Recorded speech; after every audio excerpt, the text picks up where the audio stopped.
welcome back to Well-Read Soiree. Today we're going to be going over Think and Grow Rich by Napoleon Hill. And usually I go through the whole book and read over all the lines I highlighted and talk about it. But I highlighted and wrote so many notes in this book.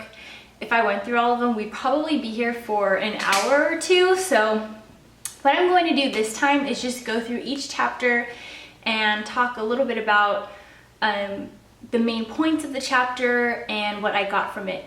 And like always, you can check out all of the book club details on my website, wellreadsoiree.com.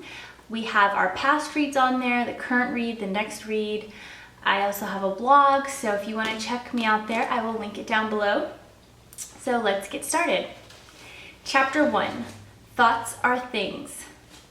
You need to know what you want, be persistent, and what I love about this chapter is it shares several stories of people that stop just short of success. So you really get the picture that if this person would have kept pushing and pushing and pushing, they would have got there, but they had stopped just shy of really striking it. Chapter 2, Desire. This chapter is all about visualizing, pulling from chapter 1, knowing what you want, and actually creating a plan. It's the 6 ways to turn desires into gold. So they list 6. So very briefly, the first one is to fix your mind on an amount of money that you want to accumulate. Determine exactly what you intend to give in return for that money. Third, establish a definite date. Fourth, create a definite plan, a very specific plan to get there. And then fifth, write out a clear, concise statement on the amount of money you intend to acquire. Name the time limit for its acquisition.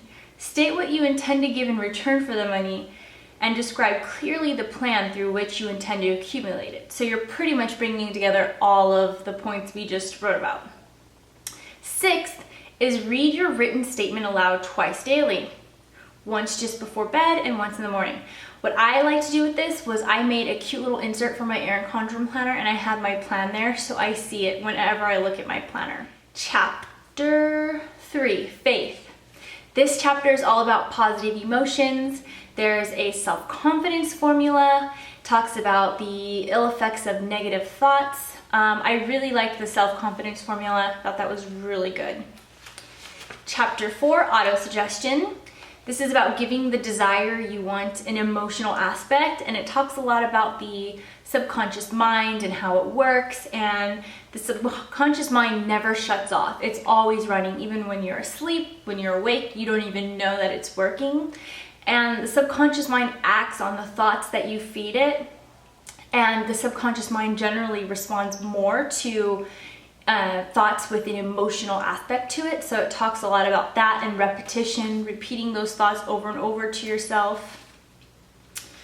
Chapter 5, Specialized Knowledge. This chapter is about being really good at what you want to do and being very good at that specific thing. You don't have to be good at everything.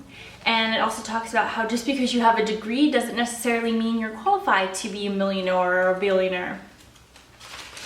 Chapter 6, Imagination. This is all about visualizing your plan, envisioning that you've reached the success that you want, envisioning having all the things you want, doing the things you're doing. Really good chapter, and I've actually read about visualization in other self-help books, so it was really nice to revisit. Chapter 7, Organized Planning. Leadership qualities. It goes over leadership qualities. What are the causes of failure, like leadership failures, the 31 causes of failure in general, and it gives a self-analysis. I really like the 31 causes of failure because you can pretty much go through, and if you know, hey, that relates to me, change it. And then the self-analysis, who doesn't like learning about themselves. Chapter 8, Decision. Knowing what you want and going for it, making decisions promptly. Unsuccessful people, according to the book, just sit on the fence. They don't make decisions, or they don't think for themselves. So this talks about thinking for yourself, being confident, and making a decision. And the world does not give something for nothing. So you can't just sit around and wish and wishy-washy. So you can't just sit around and wish for $1 million or wish to win the lotto. You need to go out there and have your plan and actually execute. Chapter 9, Persistence. Picking yourself up after defeat, how to train yourself to be persistent, which I thought was really great.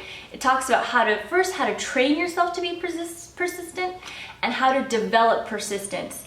That was really awesome. And then also it just talks about everyone experiences defeat, everyone experiences rejection, but the difference between those who are successful are those who just pick themselves back up and on with it. Chapter 10, Power of the Mastermind.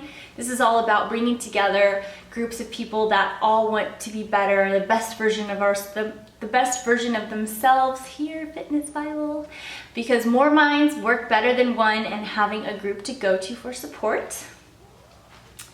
Chapter 11, The Mastery of Sex Transmutation. Yes, a whole chapter on sex. Will not go over that chapter, but 155. Okay. Chapter 12, The Subconscious Mind.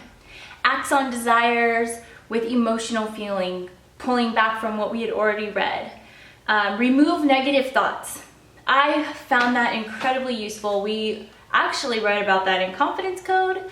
We read about that in The Power of Less. I believe in Girl Boss too. That is a reoccurring theme. So that tells me that that is very important. And I actually just last week, I had a negative thought that just kept bugging me, and it was in my mind. So what did I do? I wrote down a piece of paper, I ripped it up, and I threw it out. And that is what we learned to do in The Power of Less. So after ripping it up and throwing it away, I actually did feel better. Not saying it completely erased from my mind, but it went down by, 70%. I think it creeped back in my head 2-3 times, and I just was like, nope, and it's gone. Let's see, next chapter is chapter 14, The Sixth Sense. This chapter is very interesting. I don't really want to go into it. I feel like I would not do it any justice, but it's basically, I'll say the one thing that I pulled from this chapter is to make a cabinet of everyone that you are envious of, that you want to pull something from. So I have Sophia Amoruso, author of Girl Boss. I have Mark Cuban, I have my husband, and I can't remember who else, but basically it tells you what to do with this cabinet, but I will let you read that on your own. And the last chapter, chapter 15, is The 6 Ghosts of Fear. And this is all about setting yourself free from fear. You can set yourself free from fear, doubt, and decision. You're on a much better path. And I actually really liked that chapter because it explains how to rid yourself of different fears. And that was our short review of Think and Grow Rich. Thanks for joining me, and I can't wait to see you guys next time with our next read announcement.